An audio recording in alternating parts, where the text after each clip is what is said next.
معزز سامعین کرام، السلام علیکم ورحمۃ اللہ تعالی وبرکاتہ۔ وعلیکم السلام ورحمۃ اللہ وبرکاتہ۔ الحمد للہ رب العالمین والعاقبۃ للمتقین والصلاۃ والسلام علی سید الانبیاء والمرسلین، اما بعد فاعوذ باللہ من الشیطان الرجیم، بسم اللہ الرحمن الرحیم۔ ان الذين آمنوا وعملوا الصالحات سيجعل لهم الرحمن ودا، صدق اللہ العظیم۔ عزیزان ملت اسلامیہ، خطبہ مسنہ کے بعد جس آیت کریمہ کی تلاوت کرنے کا شرف حاصل کیا ہے،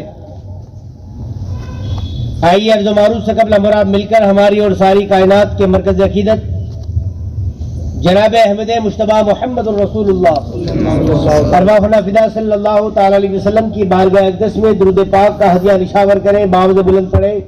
اللہم صلی علی سیدنا مولانا محمد معدن الجود والکرم وعلی الکرام وابنہ الکریم وبارک وسلم، صلاۃ و سلام علیک یا حبیبی یا سیدی یا رسول اللہ صلی اللہ تعالی علیہ وسلم۔ عزیزان ملت اسلامیہ، خدامان حضور اشرف الفقہا کی جانب سے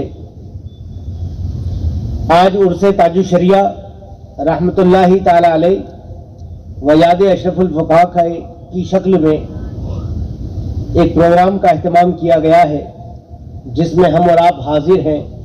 اللہ تعالی ہم سب کی حاضری قبول فرمائے اور اس محفل پاک کو ہم سب کے لیے نجات کا ذریعہ بنائے، اور اپنے فضل و کرم سے جو بھی اللہ تعالی اس پر ثواب عطا فرمائے، ہم حضور تاج الشریعہ و حضور اشرف الفقہا کی بارگاہ میں نظر کرتے ہیں، اللہ تعالیٰ ان بزرگوں کی قبروں پر اپنے خصوصی فضل و کرم کی بارشیں نازل فرمائے اور ان کے نقش قدم پر ہم سب کو چلنے کی توفیق عطا فرمائے۔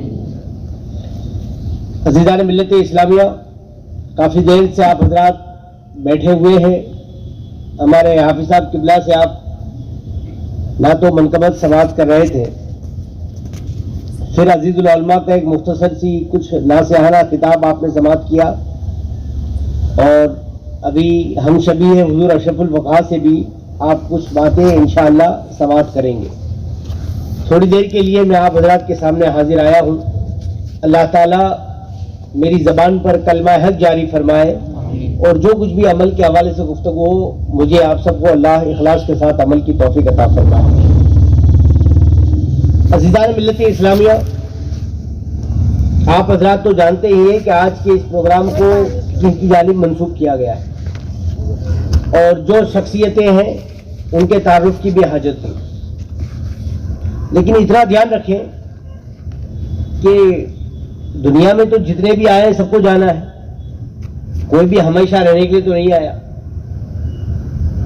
کوئی چند لمحوں کے لیے آتا ہے، کوئی ایک لمبی زندگی گزار کر جاتا ہے۔ بہرحال جانا تو سب کو ہے، لیکن یہ کیا وجہ ہے، اس کو سوچنے کی ضرورت ہے کہ کیا وجہ ہے کہ ایک آدمی چلا جاتا ہے تو کوئی یاد کرنے والا نہیں ہوتا، اور ایک آدمی ایسا ہے کہ جب وہ دن آ جاتا ہے جس دن وہ گیا تھا تو 10 سال گزر جائے، اس کے نام پر لاکھوں کا مجمع جمع ہو جائے۔ اگر اس پوائنٹ کو اگر آپ سمجھتے ہیں نا، اگر یہ ہمارے دل و دماغ میں بیٹھتی ہے یہ بات، اور اس کے مطابق اگر آپ اپنی زندگی میں تبدیلی لاتے ہیں نا، تو پھر آپ یاد رکھیں کہ آپ نے کہیں نہ کہیں اپنا مقصد زندگی پا لیا ہے۔ باقی اس طرح کی محفلیں ہزاروں ہوتی رہیں اور صبح قیامت تک ہوتی رہیں، لیکن ایک فارمیلٹی کہ بس ایک پروگرام ہو رہا ہے، چلو شرکت کر لیتے ہیں، دیکھتے ہیں کیا بولتے ہیں، اور بس ادھر ادھر بیٹھنے سے بہتر ہے پروگرام میں آ گئے، تو اس طرح کی نیتوں سے نہ کوئی تبدیلی آئی ہے، نہ مستقبل میں آنے کی امید۔ مجھے کوئی بہت زیادہ حالات پر گفتگو کرنے کی حاجت نہیں، آپ پڑھے لکھے لوگ ہیں، سمجھدار ہیں، اور اگر آپ نے کچھ کم پڑھا بھی ہے نا تو واٹس ایپ پہ آج سب کچھ پڑھا دیا۔ آج دور دور تک آپ جہاں بھی دیکھو واٹس ایپ یوٹیوب کے بہت عالم ملتے ہیں، اور ہر آدمی اب یہ سمجھتا ہے کہ جو میں یہاں سے پڑھ لیتا ہوں، یہاں سے سن لیتا ہوں، سیکھ لیتا ہوں، اب مجھے علماء سے قریب ہونے کی کوئی عادت نہیں۔ اس کو آپ یاد رکھیں کہ علماء کا قرب جو ہے نا، علماء کے پاس بیٹھنا، علماء کی باتیں سننا، یہاں تک کہ عالم سے محبت کرنا یہ دنیا اور آخرت میں کامیابی کی ضمانت ہے۔ لیکن علماء سے دوری، ابھی تو حالات ہندوستان کے اتنے بھی نہیں خراب ہوئے، البتہ ہم دیکھ رہے ہیں کہ علماء اور عوام میں جو دوری بڑھتی جا رہی ہے، یہ آنے والے دنوں کے لیے بڑے ہی مشکل سامان، اور آنے والے دن بڑے بھیانک ہوں گے اگر یہ دوریاں کم نہ ہوں۔ تو اس سے پہلے کہ میں اپنی باتیں آگے بڑھاؤں، آپ اس کو ذہن میں رکھیں کہ ہر وہ سنی عالم کہ جو واقعی سنی صحیح العقیدہ ہے اور وہ عالم ہے، تو آپ اس کے قریب رہیں، اس کی باتیں سنیے۔ اللہ کے رسول صلی اللہ علیہ وسلم حدیث پاک میں ارشاد فرماتے ہیں کہ ہر مومن کی ذمہ داری، آپ کے پاس کوئی مقصد نہیں ہے نا، اس لیے زندگی میں کبھی کبھی مزہ بھی نہیں آتا، کوئی مقصد ہی نہیں ہے، کھانا پینا کمانا اور بس ختم کر دینا، تو یہ ایسی ہی زندگی گزرتی جا رہی ہے، نہ کوئی اتار چڑھاو ہے نہ کچھ، اگر کسی چیز کا بھوت سوار ہے نہ تو پیسے کمانے، تو بس یہ کما لو۔ آپ حیران ہوں گے کہ جن لوگوں کے پاس یہ چیز ہے نا، تو ان کی زندگی میں بھی کوئی مقصد نہیں۔ تو یہ بات میں اس لیے عرض کرنا چاہ رہا ہوں کہ اپنی زندگی کا کوئی مقصد ہوگا نا، تو آپ کو بہت سارے معاملات اور بہت سارے شکوے شکایتیں صرف اس لیے ختم ہو جائیں گے کہ آپ کی زندگی میں کوئی مقصد ہے۔ جب بندہ مقصد سے جڑ جاتا ہے نا، تو پھر اسے بہت ساری چیزیں تکلیف نہیں دیتی۔ ایک بندہ اگر وہ اپنا ذہن بنا لیتا ہے، میں اس کی بات کرتا ہوں جو جاب کرتا ہے، آپ اندازہ کریں کہ ایک جاب کرنے والے کا مقصد کیا ہوتا ہے معلوم ہے؟ 30 دن کے بعد تنخواہ لینا۔ کبھی اسے 6-8 گھنٹہ ڈیوٹی کرنا بھاری پڑتا ہے؟ نہیں، اس کا مقصد یہ 30 دنوں کے بعد تنخواہ لینا۔ 6 گھنٹے کی ڈیوٹی اسے بوجھ نہیں ہوتی۔ ان لوگوں سے پوچھئے کہ جن لوگوں کو تنخواہ لینا کوئی مقصد نہیں ہے، آپ ان سے پوچھئے کہ پورے دن کے 6 گھنٹے جب وہ جاب پر ہوتا ہے کتنی مشکل سے کٹتے ہیں، اسی کے تنخواہ اس کا مقصد نہیں ہے۔ بہت زیادہ میں اس میں آگے نہیں بڑھنا چاہتا، میں صرف یہ سمجھانا چاہتا ہوں اس بات سے کہ رسول اللہ نے تمہیں مقصد زندگی دیا۔ کبھی ہم قرآن اور حدیث پڑھتے تو صحیح، قرآن اور حدیث سمجھنے کی کوشش تو کرتے۔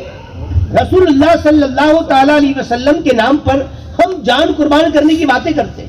ابھی آپ کو معلوم ہے نا نوپور اس کا جو مسئلہ ہوا، رسول اللہ کی شان میں گستاخی کی، بہت سارے لوگوں نے اسٹیٹس لگا لیے، گستاخ کا سر قلم کیا جائے، کسی نے کہا اس کا بائیکاٹ کیا جائے، کسی نے کہا اس کا احتجاجی جلوس نکالا جائے۔ جس نبی کے نام پر یہ ساری چیزیں تم کرنے کے لیے تیار ہو، اس نبی کی تعلیمات کو تم نے کتنا اپنایا ہو؟ جس نبی کے نام پر ہم مر مٹنے کی باتیں کرتے ہیں، لوگوں کو مارنے کی باتیں کرتے ہیں، آپ کو کبھی پتہ ہے اس رسول اللہ کی زندگی کیسی گزری؟ اس رسول اللہ کے شب و روز کیا تھے؟ ان کا ہم سے یہ مطالبہ تھا؟ انہوں نے ہم سے کیا چاہا؟ کبھی غور تو کیجئے، کبھی بیٹھیے تو صحیح، کبھی اپنے اہل و عیال کے ساتھ رسول اللہ کی زندگی کے مبارک روشن شب و روز کے حوالے سے باتیں تو کیجئے۔ رسول اللہ نے تو یہ فرمایا، میری امت کی سب سے بڑی ذمہ داری، میری امت کا سب سے بڑا کام یہ ہے کہ وہ خود عالم دین بنے۔ سب سے پہلی ذمہ داری یہ ہے وہ عالم دین بنے۔ آج آپ دیکھ لیجیے ہم کتنے ہیں، ہر مومن کی ذمہ داری تھی، اس لیے کہ رسول اللہ نے تمہیں مقصد زندگی دیا تھا کہ تمہاری زندگی کا مقصد یہ ہے عالم بنو۔ رسول اللہ جانتے تھے نا، اللہ نے علم غیب عطا فرمایا تھا، رسول اللہ جانتے تھے میری امت کی کیفیت کیا ہوگی۔ آگے کا جملہ کیا تھا معلوم ہے؟ آپ کے لیے اور ہلکا کیا، ارشاد فرمایا اگر تم عالم نہیں بن سکتے نا تو کم سے کم طالب علم بنو۔ عالم نہیں بن سکتے نا تو کم سے کم رسول اللہ فرماتے طالب علم بنو۔ تیسری بات ہم آگے چلے، سرکار دو عالم صلی اللہ علیہ وسلم، آج کے حالات ہم دیکھتے ہیں نا تو بالکل جو ہمارا عقیدہ علم غیب کے حوالے سے ہے اور آج کے حالات دیکھیے تو ایسا لگتا تھا کہ رسول اللہ 1400 سال پہلے جو حدیث پاک بیان کر رہے ہیں وہ آج کے حالات کے مطابق۔ ارشاد فرمایا عالم نہیں بن سکے، طالب علم نہیں بن سکے تو اگلا اسٹیپ تیری ذمہ داری یہ ہے عالم کی بات سننے والا بن۔ آج کتنے لوگ ہیں جو عالم کی بات سننا پسند کرتے ہیں؟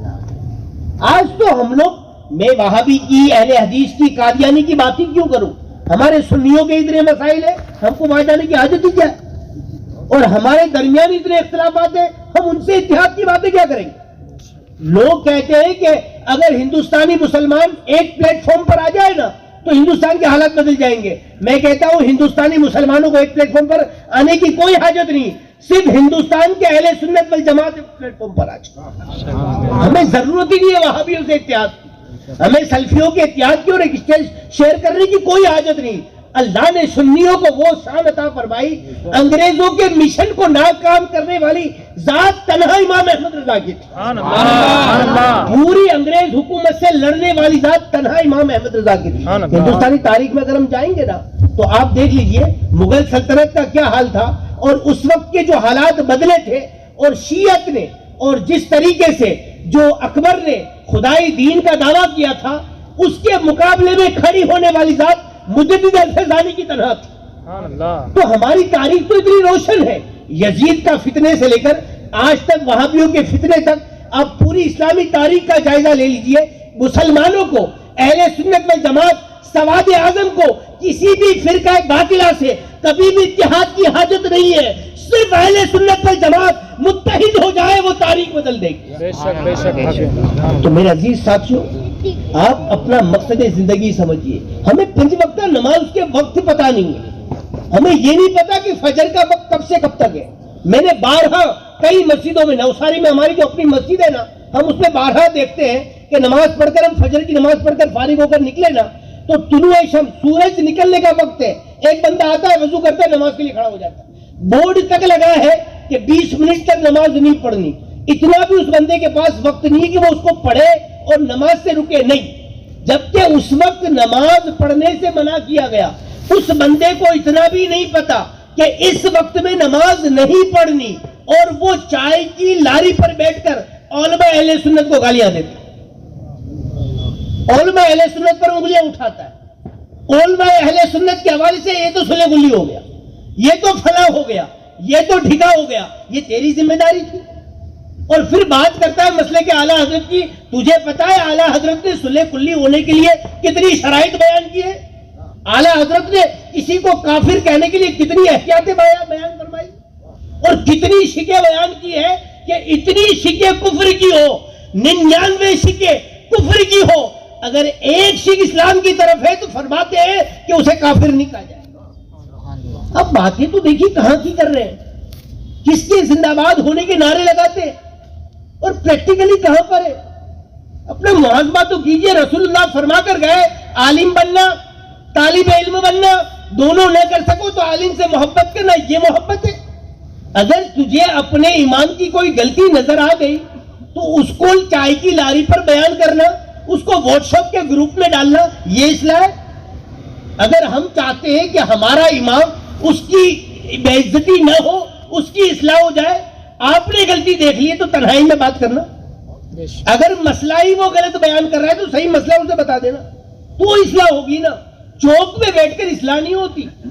ہم خود اپنے بڑوں کی, امام جو ہوتا ہے نا وہ قوم کا سردار ہوتا ہے, یہ تو ہم نے اپنا ایک ذہن بنا لیا ہے. غریب کو پڑھا اس کو امام بنا دو.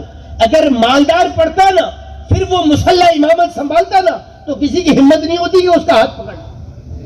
آج تو پرابلم خود ہم نے کریٹ کی ہے, آج ایسے حالات ہم نے خود پیدا کیے کہ مدارس یہ صرف غربا کے لیے. اپنی اس مشن کو, اپنی اس روش کو بدلو. ہر مومن اپنی ذمہ داری سمجھے, وہ مالدار ہو یا غریب. اگر وہ 8 سال کے لیے مدرسہ نہیں بیچ سکتا, اپنے گھر کا ایسا اسلامی ماحول بنائے کہ وہ دنیا پڑھتے پڑھتے بھی اس کی فکر دنیا دار بنے. اس کو ہمیں سمجھنے کی ضرورت ہے. اگر اس میں ہم بدلاؤ نہیں لاتے نا تو تمہارے اسٹیٹس رکھ دینے سے اور کسی اور کو ووٹ دے دینے سے کوئی فرق نہیں آنے والا. آج ایک ہوا چلی ہوئی ہے ہندوستان میں, آپ کو اگر موقع ملا نا تو سب ختم. کیجریوال اگر آ گیا نا سب ختم ہو جائے گا. آپ کو معلوم ہے دہلی کی تاریخ میں ہندوستان آزاد ہونے کے بعد کیجریوال کی حکومت میں جتنے فسادات ہوئے اسے کبھی نہیں. وہی میں فون کر ابھی پڑھو تو صحیح, دہلی میں کتنے مسلمان کروڑوں پتی ہو گئے جو بی جے پی کی حکومت میں یا کانگریس میں فقیر تھے. ایسا ہے کیا؟ کچھ فرق نہیں پڑتا ہے, کوئی بھی آ جائے. ہمیں اگر ہم عزت چاہتے ہیں, اگر ہم سر بلندی چاہتے ہیں, اگر ہم اپنا اثر و رسوخ چاہتے ہیں تو بس ایک کام کرنا پڑے گا, اور وہ ہے اتباع رسول اللہ, محبت رسول اللہ. جب تک وہ تمہارے عمل میں نہیں آئی, جب تک رسول اللہ کی محبت تمہاری پیشانیوں میں نہیں چپکے گی نا، دنیا کی کوئی طاقت تمہاری تقدیر نہیں بدل سکتی۔ ہر ضلع میں IPS، ہر ضلع میں تمہارے نیتا، ہر ضلع میں تمہارے ججز بیٹھ جائیں گے نا، پھر بھی کچھ نہیں پڑے گا۔ اسپین تمہارا تھا، 750 سال تم نے حکومت کی تھی، آپ کو پتا ہے وہاں صرف اذانوں پر پابندی نہیں لگی، وہاں پیشانیوں سے سجدوں کی تڑپ کو بھی چھین لیا گیا، جبکہ ہر گھر میں وہاں ایک سائنسداں، انجینئر اور دنیا بھر کی کالجز تھے۔ تو میں یہ عرض کرنا چاہتا ہوں، میں یہ نہیں کہتا ہوں کہ اب دنیاوی تعلیم چھوڑ دے، ہرگز ہرگز میں یہ نہیں کہہ رہا ہوں۔ میں یہ نہیں کہہ رہا ہوں کہ ججز اور وکیل اور ڈاکٹر ہمارے مسلمان نہیں ہونے چاہیے، ہر عہدے پر ہمارا آدمی ہونا چاہیے، لیکن وہ جس عہدے پر بھی ہو، عہدہ بعد میں پہلے اسے اس بات کی فکر ہو کہ میں مسلمان ہوں۔ اگر اس کی فکر اسلامی رہی، اگر اسے اپنا مقصد یاد رہا، تو قسم خدا کی وہ کسی پر عہدے پر ہو، صرف مسلمان نہیں غیر مسلم کے ساتھ بھی وہ ایسا کام نہیں کر سکتا جس کی بنیاد پر اسلام پر کوئی انگلی اٹھا جائے۔ یہ اسلام پھیلانے کا سب سے بہتر اور سب سے آسان طریقہ ہے۔ آپ تاریخ تو پڑھ کر دیکھیے اسلام کی، اسلام جو پھیلائے نا تو یہی تاجروں کے اخلاق کی بنیاد پر، یہ علماء کی محنتوں کی بنیاد پر۔ تو میں یہ عرض کرنا چاہ رہا تھا، تاج الشریعہ ہو، حضور اشرف الفقہاء ہو، میں اپنے موضوع سے بالکل بھٹکا نہیں۔ آج یہ عرس کی جو تقریبات رکھی گئی ہے نا، اس تقریبات کا مقصد ان کی شان بیان کرنا نہیں ہے، ان کی شان کے لیے صرف اتنا کافی ہے کہ ایک شخصیت کو 4 سال ہو گئے، ایک شخصیت کو 2 سال، اور ان کے نام پر یہاں دوریا میں بھی اتنے جمع ہو گئے، ان کی شان بیان کرنے کے لیے اتنا ہی کافی۔ مجھے میرے دادا کا نام کیا تھا اور ان کی تاریخ وصال کیا تھی نہیں پتا، اعلیٰ حضرت 25 صفر کو انتقال کر گئے، سب کو پتا ہے۔ تو یہ ان کی کامیابی ہے، یہ ان کی شان ہے۔ ہمیں یہ یاد رکھنا ہے کہ 100 سال کے بعد بھی آدمی یاد کیوں ہے؟ اگر اس کو ہم نے سمجھ لیا نا، اگر اس میٹر کو سمجھ لیا نا، ابھی میں آگے چلوں گا تو میں حضور اشرف الفقہاء کے بھی حوالے سے کچھ باتیں، حضور تاج الشریعہ کے حوالے سے باتیں، اگر میں نام نہیں لوں گا نا، صرف باتیں بیان کرتا رہوں گا نا، تو جنہوں نے حضور اشرف الفقہاء کو دیکھا ہے نا، تو وہ تو یہ کہے گا یہ تو حضرت میں تھی، جبکہ میں باتیں تاج الشریعہ کی کر رہا ہوں۔ اگر میں باتیں حضور اشرف الفقہاء کی کروں نا، اور جنہوں نے حضور تاج الشریعہ کو دیکھا ہے نا، اور نام نہ لوں، تو آپ تو کہو گے کہ یار یہ تو حضور اشرف الفقہاء کی بات ہے۔ تو بزرگ کہیں بھی ہو، کسی بھی موقع کے ہو اور کسی بھی زمانے کے ہو، نہ ان کا مشن بدلتا ہے، نہ ان کا عمل بدلتا ہے، جہاں رہتے ہیں ایک ہی مقصد ہوتا ہے، دین کی اشاعت۔ اب وہ کسی بھی نام سے کرتے رہے، آج کے زمانے میں اسے مسلک اعلیٰ حضرت کہا جاتا ہے۔ آپ کو معلوم ہے حضرت جنید بغدادی کی بارگاہ میں ایک شخص آیا، یہ جو کرامتوں کا معاملہ ہے نا، یہ تو حق ہے، قرآن و حدیث سے ثابت ہے، لیکن ہمیشہ اس بات کو یاد رکھیے گا کہ زمین سے پانی نکالنا نہیں بہت آسان کام ہے، یہ تو آپ بور لگا لو تو بھی پانی نکل جاتا ہے، تو اگر ایک بندہ ٹھوکر لگاتا ہے اور پانی ابل جاتا ہے تو کون سی بڑی بات؟ بڑی بات تو یہ ہوتی ہے کہ بیوی بچے سب میدان میں سب کٹ رہے ہیں اور اذان ہو رہی ہے اور سر جھکا دی۔ اب سمجھ میں آ رہی بات کہ سب سے بڑی کرامت یہ ہوتی ہے جس کو شریعت میں استقامت کا نام دیا جاتا۔ تو حضرت جنید بغدادی کے پاس کی بارگاہ میں ایک شخص آیا، مقصد یہی تھا کہ میں بڑے بزرگ سے میں مرید بنوں اور ایسا پیر ہو میرا کہ بہت کرامتیں دکھاتا ہوں۔ وہ بندہ آیا، کئی دنوں تک حضرت کی خدمت میں رہا۔ یہ جنید بغدادی کی میں بات کر رہا ہوں، یہ جو سلسلے جتنے بھی ہیں نا، ان سب کے وہ امام تھے، یہ تصوف کے اماموں میں سے ہے، اور پھر ان سے یہ سب آگے سلسلہ اور فیض بڑھتا ہے۔ تو ان کی بارگاہ میں کئی دنوں تک رہا اور پھر آخر میں جا چلا، حضرت اجازت لی اور جا رہا ہوں۔ تو حضرت نے کچھ نہیں فرمایا، اجازت دے دی، ٹھیک ہے جاؤ اللہ خیر فرمائے۔ تھوڑا سا آگے گیا تو حضرت جنید بغدادی نے فرمایا کہ جس کام کے لیے آئے تھے وہ تو نہیں کیا۔ فرمایا آئے جس کام کے لیے جا رہے ہو میری طرف سے اجازت ہے، لیکن جس کام کے لیے آئے تھے وہ تو نہیں کیا۔ تو اب قریب جاتا ہے، حضرت کون سا کام تھا جس کے لیے آیا تھا؟ ارشاد فرمایا تم تو مرید بننے آئے تھے نا۔ عرض کیا کہ یہ سوچا تھا کہ مرید اس وقت بنوں گا جب کرامت دکھے گی، یہ تو کچھ دکھا ہی نہیں۔ ارشاد فرمایا یہ بتا شریعت کے خلاف کیا دیکھا؟ کتنے لوگ یہاں بیٹھے ہیں، آج ہمارا سسٹم کیا ہو گیا ہے معلوم ہے؟ آج ہم کو پیر پہنچا ہوا کب معلوم ہوتا ہے معلوم ہے؟ کہ جب وہ دعا کرے گا میرا سارا قرضہ اتر جائے نا، تو میں سمجھتا ہوں پیر بہت پہنچا ہے۔ آج ہم لوگ جاتے ہیں کیوں؟ اسی لیے نا، میں تو دیکھتا تھا حضور اشرف الفقہاء کے ساتھ ہم لوگ جب بھی رہتے تھے نا، تو میں نہیں دیکھتا تھا کہ کوئی اس لیے آتا ہو کہ حضرت دعا کر دیجئے میں نمازی بن جاؤں, گھر کا اسلامی ماحول ہو جائے. سب حضرت بیوی بہت پریشان کرتی ہے, گھر کا ماحول پریشان ہے, اولاد نہیں ہے, دنیا داری کے مسائل. اور مجھے یاد ہے جہاں تک حضرت ہر چیز کے جواب میں جب بھی تعویذ وغیرہ دیتے نا تو اس بات کی ضرور تاکید فرماتے تعویذ پہن, نماز کی پابندی کر. آپ اندازہ کریں کہ یہ کانسیپٹ ہوتا ہے بزرگوں کا. لیکن ہمارا معاملہ یہ ہو گیا کہ ہم ان سے جو تعلق رکھتے ہیں نا یہ بھی ایک مطلب پرستان کہ میرے دنیاوی مسائل حل ہوتے ہیں نا تو پیر اچھا ہے. اب وہ پیر کے چہرے پر داڑھی نہیں ہوتی نا پھر بھی 1000 مرید اس کے پیچھے گھومتے ہیں. وجہ کیا ہے کہ میرے دنیاوی مسائل اس کے ساتھ ساتھ حل ہوتے ہیں. میرے عزیز ساتھیوں, اگر وہ بندہ دنیا بھر کی کرامتیں دکھاتا ہو لیکن سیدھے راستے پر نہیں ہے, وہ شریعت مصطفیٰ کا پابند نہیں ہے, وہ سب کچھ ہو سکتا ہے, پیر کامل نہیں ہو سکتا. وہ پیر کامل نہیں ہو سکتا. اسے یاد رکھیے. حضور تاج الشریعہ کی شخصیت, آپ کو معلوم ہے حضور تاج الشریعہ کے حوالے سے باتیں کرنے والے تو بہت کرتے ہیں, وہ تو اتنا نذرانہ لیتے تھے, یوں کرتے تھے تو کرتے تھے. حضور تاج الشریعہ کی جب جوانی کا معاملہ تھا نا 17-18 سال کی عمر تھی اور اپنے والد ماجد کے ساتھ جب آپ کلکتہ تشریف لے گئے تھے, بہت عالیشان اور ایک بہت عظیم الشان جلسے میں والد ماجد کے ساتھ تشریف لے گئے, تو کسی نے وہاں بھی یہ بات اڑائی تھی کہ ابراہیم رضا صاحب کے جو صاحبزادے ہیں اور حجت الاسلام کے جو پوتے ہیں نا وہ ہے بہت خوبصورت, تو ان کے نخرے بہت. یہ کسی نے اس زمانے میں بتایا تھا, اور یہ باتیں میں اپنی طرف سے نہیں کر رہا ہوں, کتابوں میں یہی جملے لکھے ہیں کہ حضور تاج الشریعہ کے بارے میں یہ مشہور کر دیا کہ یہ تو بہت نخرے بہت کرتے ہیں. ابھی یہ باتیں حضور تاج الشریعہ تک پہنچی نہیں تھی, لوگ آپس میں اس طرح کی باتیں گھومتی پھرتی رہتی ہے.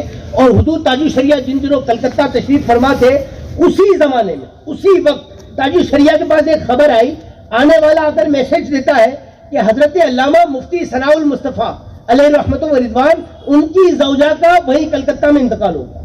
حضور تاج الشریعہ کلکتہ موجود تھے.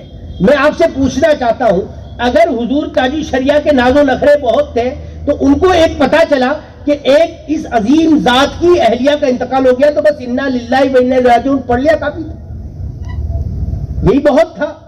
اور ناز و نخرے والے اور آگے کرنے کی کچھ حاجت ہی نہیں. آپ کو پتہ ہی کیا آج ہم حضور تاج الشریعہ کی وہ کہتے ہیں وہ نعرہ ہمارے یہاں بہت مشہور ہے, بچوں کو یاد ہو گیا, بستی بستی کریا کریا تاج الشریعہ تاج الشریعہ. اس کو پتا ہے اس بچے کو تاج الشریعہ ہے کیا؟ اس کو تاج الشریعہ کا مشن بتاؤ نا, اسے تاج الشریعہ کی ذات کیسی تھی, آپ کا عمل کیسا تھا, آپ کا تقویٰ کیسا تھا, اس طرح کے واقعات کبھی بیان کرو نا. اس نعرے سے کیا ہوگا؟ اگر اس نے نعرہ لگا بھی دیا تو اس سے کیا ہونا ہے؟ اس سے وہ بتاؤ کہ جو حضور تاج الشریعہ کی زندگی کا اصل مقصد تھا اور اس کے ذریعے سے جو پیغام آگے بڑھ سکتا ہے. حضور تاج الشریعہ کی زندگی کے وہ روشن واقعات جس کی بنیاد پر اہل سنت والجماعت کا پرچم بلند ہوا. عالم عرب میں اہل سنت والجماعت کا حضور اعلی حضرت کے خاندان میں سے کسی نے اگر کوئی تعارف کروایا تو وہ سرکار تاج الشریعہ کی ذات تھی. وہ خود بھی سنیے اور دوسروں تک بھی پہنچائیے. جو یہ کہتے ہیں نا کہ علماء اہل سنت نے کیا کام کیا ہے علماء عرب میں, ایسی شخصیتوں کو پیش کیجئے, آپ کے علمی مقام کو لوگوں کے سامنے بتائیے.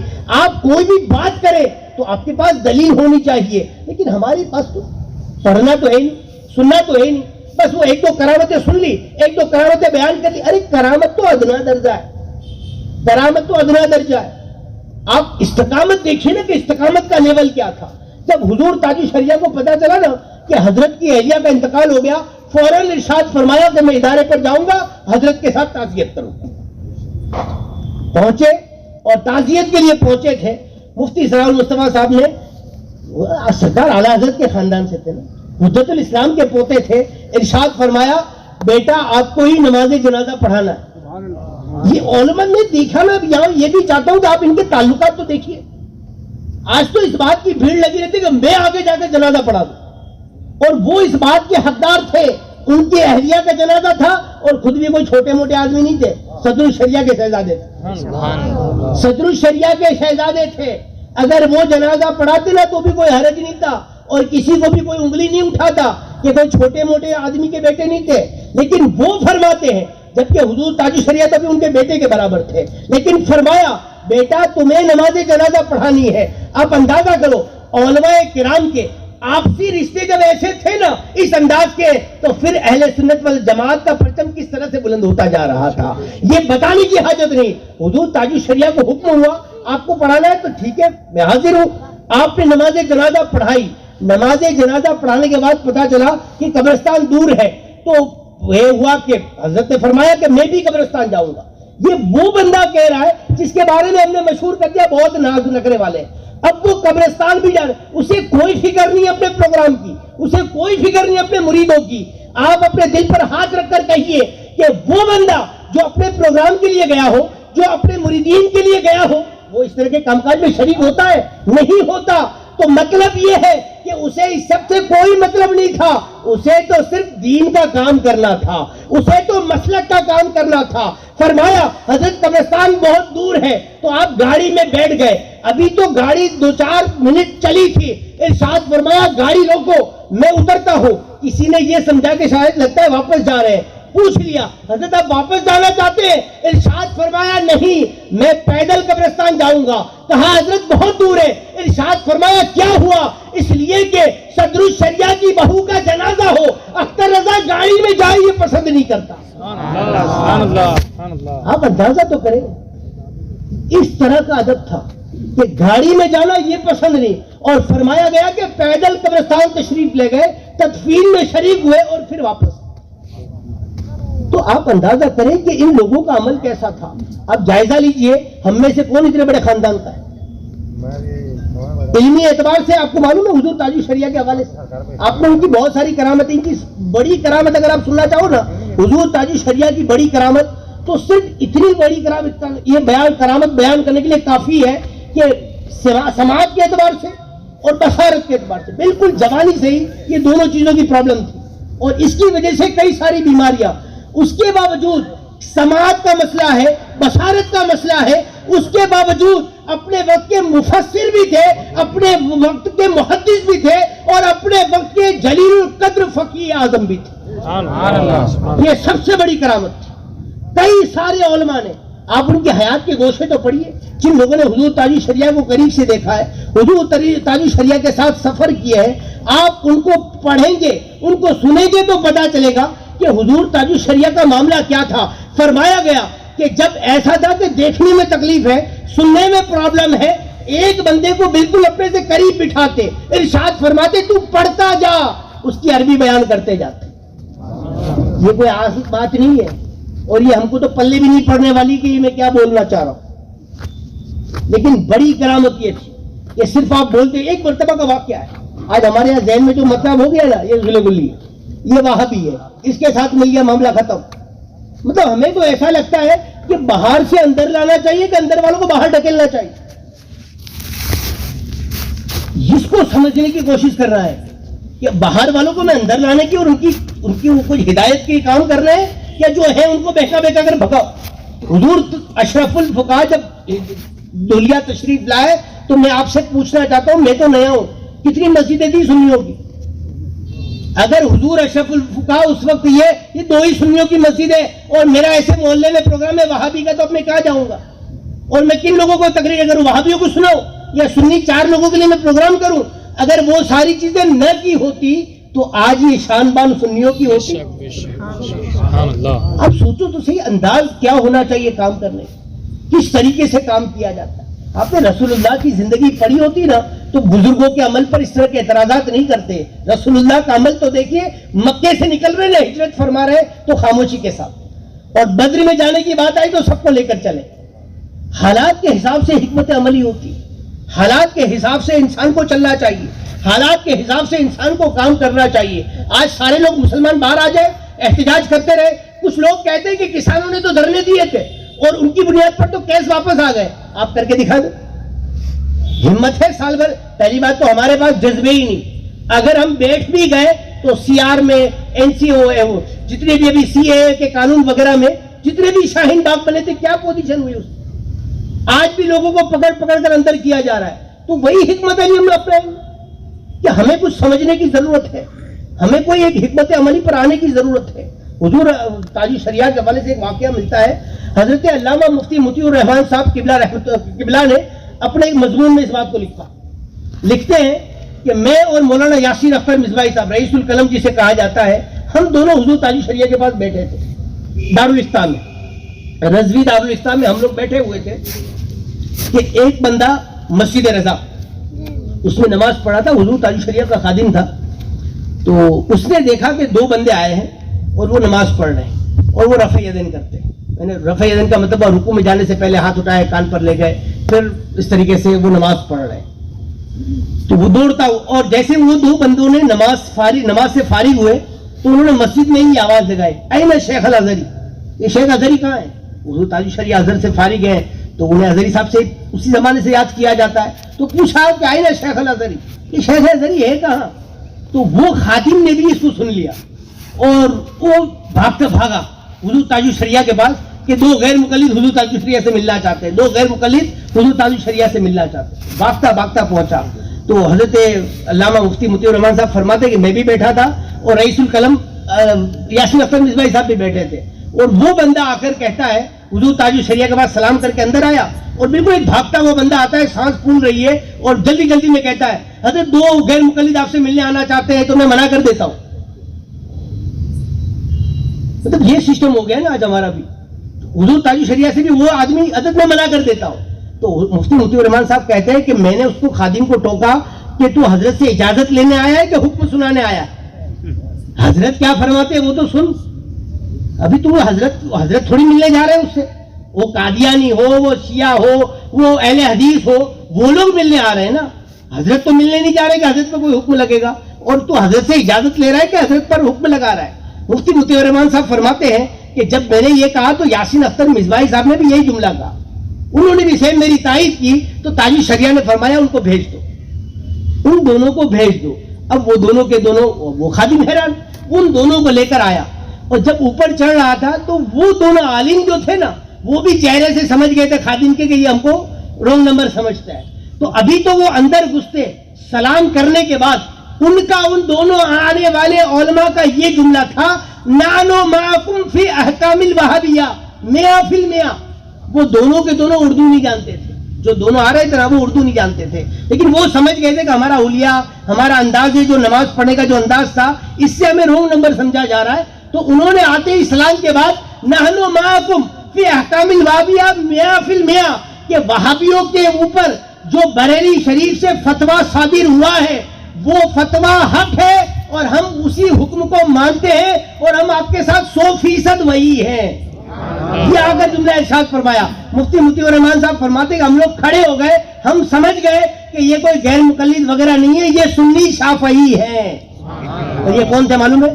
حضرت علامہ شیخ ابو بکر صاحب کیرلا سے تشریف لائے تھے پہلی مرتبہ حضور تاج الشریعہ سے ملنے کے لیے.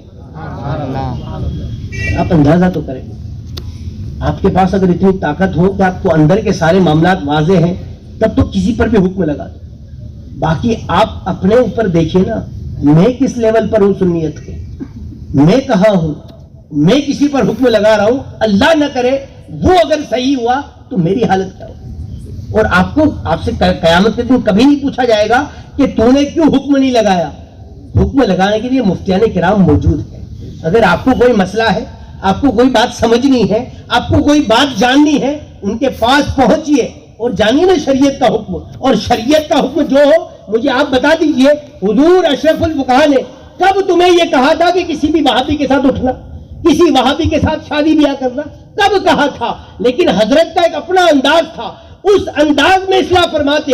یہی وجہ ہے، صرف دھولیا کی بات نہیں کر رہا ہوں میں، پورا خاندیش اور بڑی مشہور واقعات آپ کو صورت کے ملیں گے کہ جو وہابیوں کا مرکز تھا نا 41 سالہ، آپ نے وہاں بے باکانہ انداز میں اور اس حکمت عملی کے ساتھ خطاب فرمائے.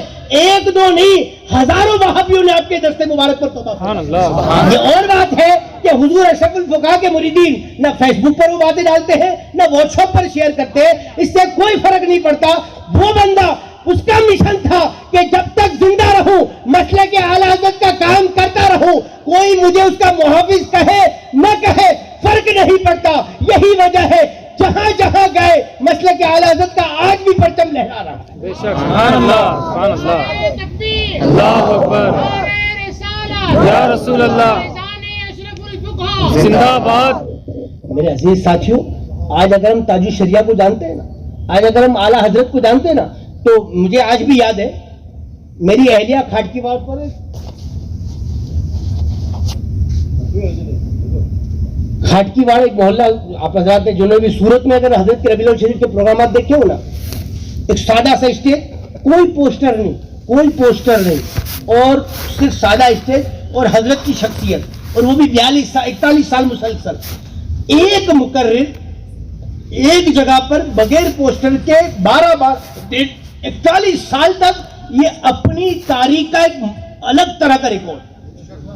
اگر مریدین چاہتے نا تو اس کو تو گنیز بک میں پہنچایا جاتا. وہ حضرت کے بارے میں ملتا تھا کہ جب وہاں کی کمیٹی جو ہے نا وہ پرمیشن لینے کے لیے جاتی تھی نا, پرمیشن کہ 12 ربیع شریف کے 12 روزہ پروگرام رکھنے ہیں, تو کبھی مقرر کا نام وہ پولیس والا بھی نہیں پوچھتا تھا, تمہارا تو پہلا شروع سے نہیں, تو وہ جو آتے ہیں وہی آتے ہیں نا, وہ بھی اس کو بھی پتا تھا کہ اس کے علاوہ اور کوئی نہیں. اور پورا سورج اس بات کا گواہ ہے کہ آخری میلاد کی جو رات ہوتی تھی نا, حضرت کا بیان تو اس دن 15-20 منٹ ہی ہوتا تھا, بس ملنے ملانے والے اور دعا اور ذکر کی محفل ہوتی تھی. لیکن جب اس کا وقت ہوتا تھا نا تو آس پاس کی جتنی گلیاں تھی نا, جہاں تک روڈ نظر آئے, صرف اور صرف سر نظر آتے تھے. کسی کا بھی پروگرام ہو, کتنی بھی شخصیتیں ہوں, اس رات یہ انتظار کرتے تھے ہمارا پیر جلدی چھوڑ دے, حضور اشرف الفقہاء کی محفل میں پہنچنا ہے. تو وہاں کا میں ایک واقعہ یہ بتا رہا ہوں کہ وہاں کے حضرت کی زندگی میں ہی وہاں عورتوں میں بھی تھوڑی سی بیداری آئی, اور میری اہلیہ کا ایک پروگرام ہوا, اور پروگرام بھی کچھ سفر کے مہینے میں تھا, تو سرکار اعلیٰ حضرت پر تقریر کرنی تھی. تو میری اہلیہ نے سرکار اعلیٰ بالکل بہت عوامی سطح پر بالکل آسان لفظوں میں اس نے تقریر شروع کی, اور تقریر وغیرہ ختم ہو گئی. تو اس کے بعد فیڈ بیک کے لیے جب بندہ نیا پروگرام ہوتا ہے تو بیٹھتے نا, عورتوں میں تو ویسی بھی آتے تھے کیسا رہا, کیا رہا, نہیں رہا. تو اب پروگرام کے بعد وہ لوگ آپس میں بیٹھے تھے, چائے پی جا رہی تھی اور باتیں ہو رہی تھی. تو ایسی بات نکلی پروگرام کی کہ اعلیٰ حضرت کا تو ہم پر احسان ہے کہ اعلیٰ حضرت نے ہمارے ایمان کو بچایا, اور اس طریقے کے سارے اعلیٰ حضرت کے واقعات وہ چائے پیتے پیتے بھی بیانات ہو رہے تھے. تو وہاں کی عورتوں نے بردستہ کیا کہا, میں کیا جملہ کہا, یہ جملہ ان تک میں پہنچا رہا ہوں آپ لوگوں تک, کہ وہ ان عورتوں کا جملہ یہ تھا کہ ہم تاج الشریعہ کو, ہم اعلیٰ حضرت کسی کو نہیں جانتے, ہمارے تاج الشریعہ ہمارے اعلیٰ حضرت مفتی مجیب اشرف صاحب ہی ہے. یہ کیا اس کا مقصد مطلب ہے, اس کے کیا مطلب, حضور تاج الشریعہ کی کوئی عزت میں فرق آیا معاذ اللہ, یا حضور سرکار اعلیٰ حضرت کے بارے میں یہ عرض کرنا چاہتا ہوں کہ جو اعلیٰ حضرت کا مشن تھا نا وہ یہی مشن تھا, اور یہ مشن کو آگے بڑھانے والے کا نام اشرف الفقہاء ہے. تو اس کو سمجھنے کی ہم سب کو ضرورت ہے, اور ہمیں اس لیول پر کام کرنے کی ضرورت ہے. مجھے آج بھی حیرت ہوتی ہے کہ ہم لوگ کیسی باتوں میں الجھ گئے, کیسی باتوں میں ہم لوگ پڑ گئے ہیں, اور اس چکر میں پڑ گئے کہ اس کے مرید زیادہ ہے, اس کے مرید کم ہے, اس کے پیچھے چلنے والے زیادہ ہے. یہ سب سے کوئی فرق نہیں پڑتا. آپ مشن دیکھیے کہ مشن کس کا کیا تھا, اور کون کس مشن کو پکڑ کر بیٹھا ہے. اگر آپ نے اس کو سمجھا نا, ابھی میں آپ کو بتاؤں, ابھی پچھلے دنوں کی بات ہے, 29 تاریخ کو, مئی کی 29 تاریخ کو ہم لوگوں نے ایک میٹنگ ترتیب دی. اس میٹنگ کا ہمارا مقصد یہ تھا کہ عرس اشرف الفقہاء قریب آ رہا ہے, 15 ذی الحج حضرت کے وصال کی تاریخ ہے, اور جب چھوٹے موٹے آدمی کا عرس ہو سکتا ہے تو اس شخصیت کے تو لاکھوں مرید ہیں. اس کے باوجود حضرت کی خواہش کیا ہوتی تھی معلوم ہے, کہ میرا مزار اور میری قبر تو بس قبرستان میں ہو. ہمیشہ فرماتے کہ میرا مزار تو بس قبرستان. اور اللہ نے اس بندے کی بات کہ زندگی بھر جو کام کرتا رہا, اسے کوئی اس بات سے مقصد نہیں, مطلب نہیں تھا کہ میری خانقاہ کتنی بڑی, کبھی نہیں. کوئی اگر آ کر کہتا تھا نا حضرت فلاں نے آپ کی بیعت توڑ دی, وہ کہتا ہے کہ میں دوسرے پیر کا, حضرت فرماتے تھے اتنا ٹینشن کم ہوا. اگر میرا ایک مرید آگے پیچھے ہوتا ہے نا تو میں اوپر نیچے ہو جاتا ہوں. اور وہاں آ کر خبر دی جاتی تھی کہ حضرت اتنے, فرمایا ٹینشن ختم ہوا. اس لیے کہ ان کا مقصد دنیا کمانا تھا ہی نہیں. اللہ نے اپنے بچوں کو ویل سیٹ کر کے ایسا رکھا ہے کہ الحمدللہ سب دینداری کے ساتھ ساتھ رزق حلال میں اتنے ماشاءاللہ اس انداز میں ویل سیٹ ہے کہ ابھی 29 تاریخ کو ہم لوگوں نے جب میٹنگ بلائی نا تو بھائی عرس ہوگا تو اخراجات بھی تو ہوں گے نا, مہمان آئیں گے, کھانے پینے کا انتظام, علماء کی خدمت ہے. تو ہماری باتوں میں ایک بات یہ بھی آئی کہ مخصوص مریدوں کو چاہیے کہ بجٹ کا بھی تو دھیان رکھے. تو اب اس سے پہلے کہ کچھ آگے بات بڑھتی نا, حضرت کے بڑے صاحبزادے ہمارے حاجی تنویر نے حضرت کو جب باہر تشریف لے گئے نا تو ہمارے حاجی تنویر میٹنگ سے اٹھے اور باہر گئے, اور مولانا صاحب سے کہا, غلام مصطفیٰ صاحب سے, کہ حضرت میٹنگ میں جائیے اور آپ کہہ دیجئے کہ عرس کے اخراجات کی فکر نہ کرے، وہ سارا خرچہ تو ہم لوگ اٹھانے کے لیے کافی ہے۔ مجھے ایک شہزادہ بتا دو، پیر کا ایک لڑکا کہ جو عرس کے اخراجات پر اس طرح کی باتیں کرتا ہو، وہ تو یہ چاہتا ہے کہ جتنے جلدی ہو پوسٹر ہر جگہ لگاؤ تاکہ مرید کا زیادہ سے زیادہ آئے، جتنا مرید آئے گا اتنے میرے گھر کا گراف اونچا ہوگا۔ ان کا معاملہ یہ ہے کہ کہاں برجستہ کہ بجٹ پر بات مت کرو، اخراجات کے لیے ہم کافی ہے۔ لیکن میں یہاں ایک بات عرض کرنا چاہتا ہوں کہ ہم نے جو بجٹ کی بات کہی تو آپ کے ذہن میں یہ نہ ہے کہ یہ کوئی چندہ کریں گے یا چندے کی باتیں ہیں، ہم عرس کے لیے چندہ بھی نہیں کرنا چاہتے تھے، ہم تو یہ اگر بجٹ کرنا بھی چاہتے تھے اس لیے کہ اشرف الفقہ کا جو مشن تھا اسے آگے بڑھایا جائے۔ عرس تو روزانہ قبر میں ہو رہا ہے، جو کام کر کے گئے نا، آج انوار رضا ہے نا، انوار رضا، ایسے کتنے ادارے جو حضرت کی سرپرستی میں چلتے تھے، آج انوار رضا کا معاملہ الحمدللہ یہ ہے ہمارے پاس 275 بچیاں ہم زبردستی رکھ سکتے تھے، اتنی جگہ تھی۔ کل کی حاضری ہماری 303 کی تھی۔ یہ کس کو ثواب جا رہا ہوگا اور کس کی قبر منور ہو رہی ہوگی؟ ان کو ضرورت ہے کہ ہم 50 لوگ وہاں جا کر فاتحہ خوانی کریں، ان کے نام پر تو بغیر پڑھے روزانہ ہزاروں کا لاکھوں کا ثواب پہنچ رہا ہوگا، ہزار تو لاکھوں کا ثواب پہنچ رہا۔ ایک عالم میں ان کا نام نہیں لوں گا، ایک عالم کے حوالے سے حضرت کو ملاقات ہوئی تھی، ان سے مجھے نام لینے کی حاجت نہیں۔ حضرت کے وصال کے بعد عزیز العلماء سے اس عالم کی ملاقات ہوئی تو حضرت کے حوالے سے باتیں ہونے لگی نا، تو انہوں نے بردستہ حضرت سے یہ بس اس کے لیے کہ ان کو حضرت سے کتنا لگاؤ تھا۔ ایک عالم، آج ہماری پوزیشن یہ ہو گئی نا کہ ہم ایک کل بھی پڑھنا کسی کے لیے بھاری ہے، ہم دنیا بھر کو تو تقریر کریں گے سارے ثواب کی، ہماری اپنی جب بات آتی ہے نا تو کل شریف پڑھنا بھی بھاری کام ہوگا۔ ہم لوگ بھی تو اصل ایسا نہیں کہ صرف عوام کی غلطیاں ہیں، یہ دونوں طرف سے معاملہ ہے۔ اور جب یہ دونوں طرف سے، حضور تاج شریعہ کا ایک واقعہ مجھے اچانک یاد ہے، میں آپ کو بتاؤں کہ ہم لوگوں کو زبان میں ہڈی تو ہے اور کوئی روکنے والا ہے نہیں، تو جو بولتے چلے جاؤ۔ حضور تاج شریعہ کے بارے میں حضرت مولانا تطہیر احمد صاحب نے مضمون میں یہ واقعہ بیان کیا ہے کہ ہمارا جو گاؤں اور آس پاس کے جو حالات تھے نا وہ وہابیت کا گڑھ تھا، تو میں نے سوچا کہ اپنے اس گاؤں میں حضور تاج شریعہ کا میں پروگرام رکھوں۔ اب حضور تاج شریعہ کا پروگرام تو اب ذہن میں سب سے پہلا اسٹیج یہ وہ بڑا مجمع آئے گا۔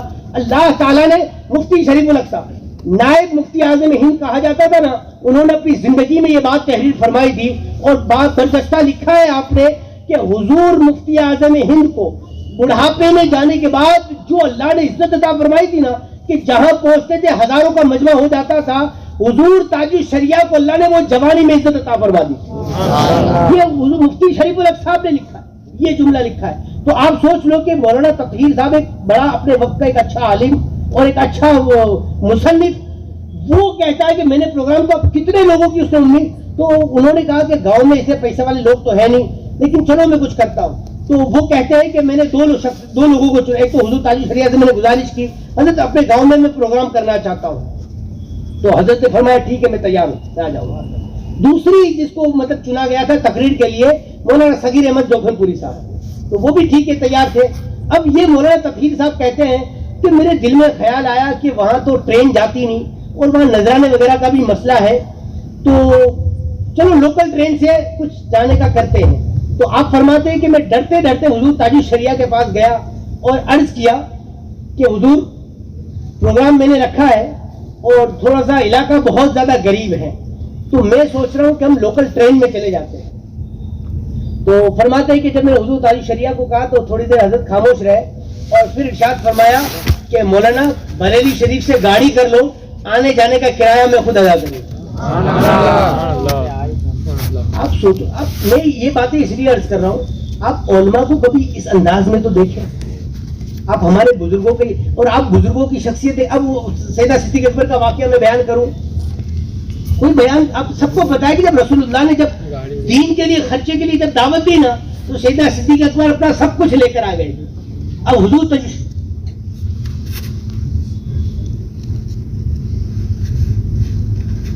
تو بس اسی پر تو حضور تاج شریعہ جب تشریف لے گئے، پروگرام وغیرہ ہو گیا، تو مولانا تطہیر صاحب بتاتے ہیں کہ مجھے خود آ کر پیسے دیے کہ یہ لیجیے آنے جانے کا کرایہ، تو میں نے واپس کر دیا کہ حضرت گاؤں والوں نے ہمیں دے دیا۔ تو خیر یہ اتنی باتیں ہیں ان حضرات کے حوالے سے جتنی کی جائے کم ہے.